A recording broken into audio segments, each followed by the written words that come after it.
Jérusalem et ce regain de tension de ces dernières semaines. On en parle sur Radio J ce matin avec Igal Palmore, directeur des relations internationales à l'Agence juive. Il est à votre micro, Eva Soto. Igal Palmore, bonjour. Bonjour. Les États-Unis qui montent au créneau, les Émirats qui convoquent l'ambassadeur d'Israël, les condamnations de la Russie. Est-ce que ces tensions à Jérusalem risquent de remettre en cause, par exemple, les liens tissés entre Israël et des pays de la région par rapport aux accords d'Abraham ? Non, je crois que les accords sont très solides. Ils sont fondés sur une base d'intérêt commun qui est très large et très profonde. Et ce ne sont pas des incidents qui, d'autre part, créent une véritable tension qui pourrait les ébranler ou causer leur annulation. Ça ne veut pas dire qu'on devrait être extrêmement prudent dans la situation vraiment explosive qui est celle qui règne aujourd'hui autour de la vieille ville de Jérusalem, surtout autour du mont du Temple.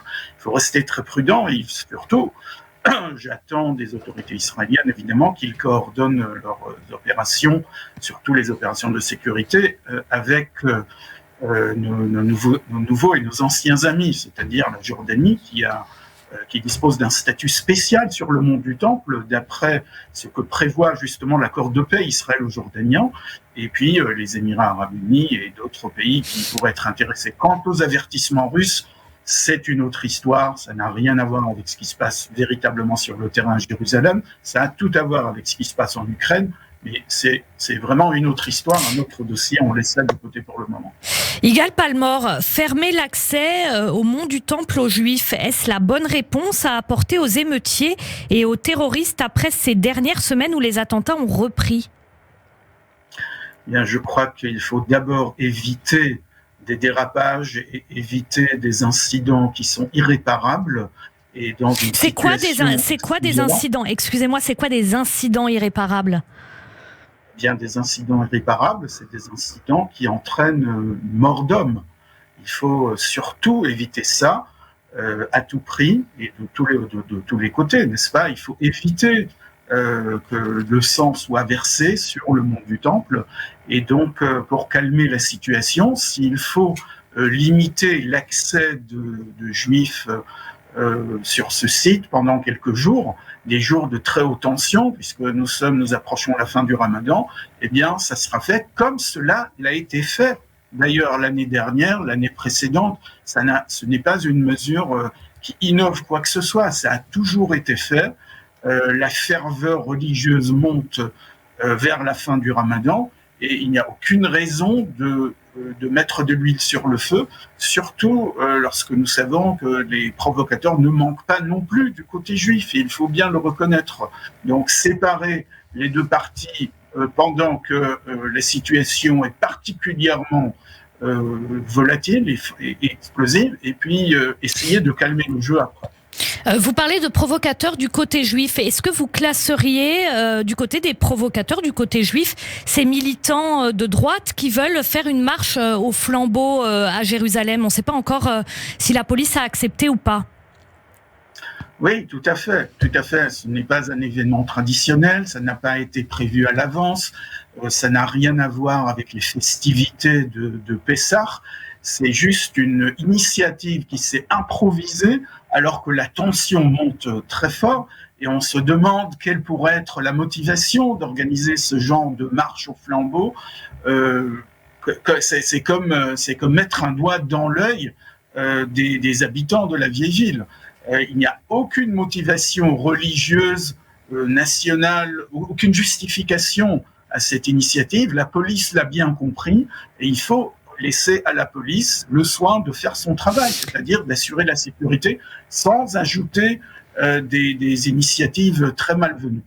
Alors, Igal Palmore, cette décision de fermer l'accès au mont du Temple, vous l'avez dit, elle n'est pas nouvelle.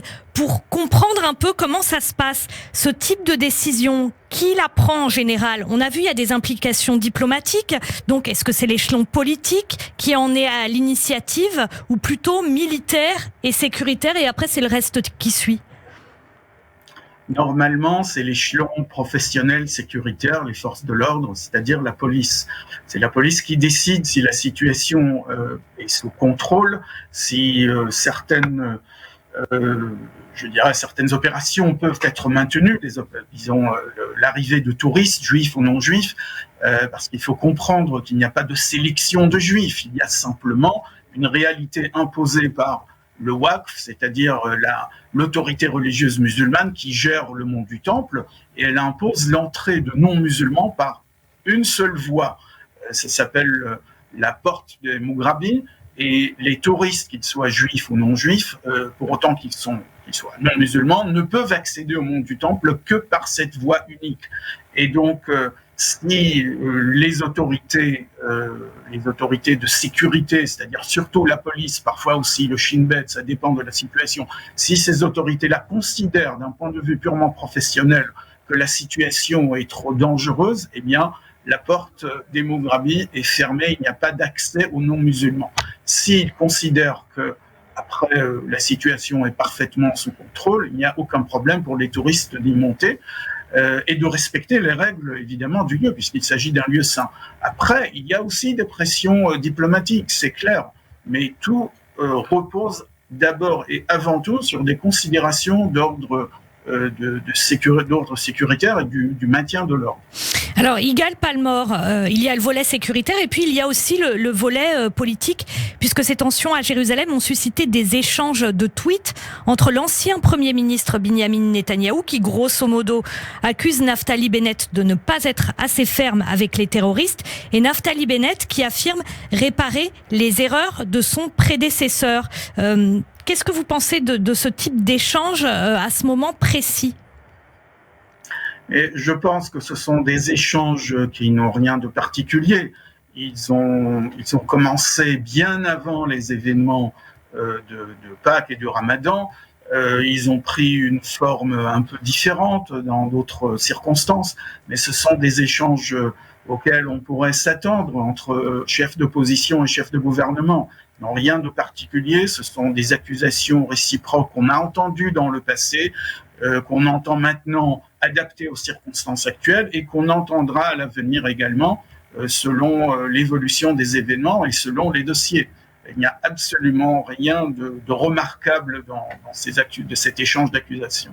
Yigal Palmore, par rapport à ce qui s'est passé ces dernières semaines, ces attentats qu'on a vus avec des morts en Israël, est-ce que Jérusalem c'est lié à tout ça, ou alors est-ce que Jérusalem et les tensions sur le mont du Temple qui ne sont pas nouvelles, pour vous ça joue un rôle à part dans ce qu'on appelle le conflit israélo-palestinien ?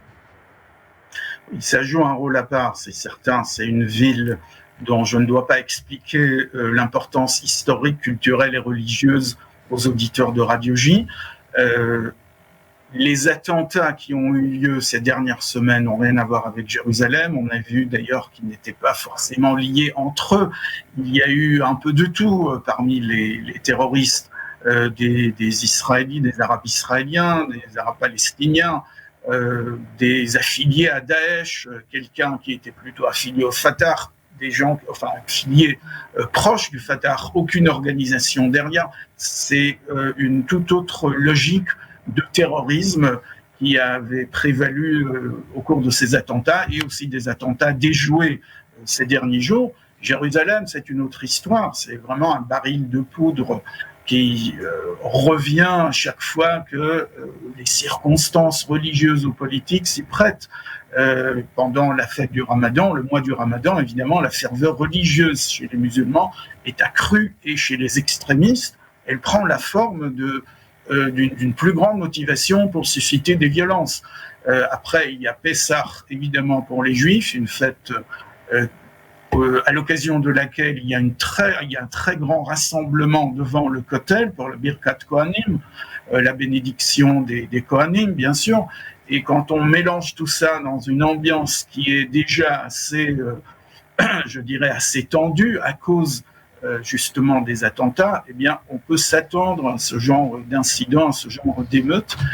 Malheureusement, ce n'est pas la première fois, et il faut espérer que que le calme revienne très vite, avec des autorités de maintien de l'ordre qui reprennent le contrôle, et surtout avec des responsables diplomatiques qui seraient un peu plus responsables, on ose l'espérer, c'est-à-dire du côté de la Jordanie et d'autres pays de la région.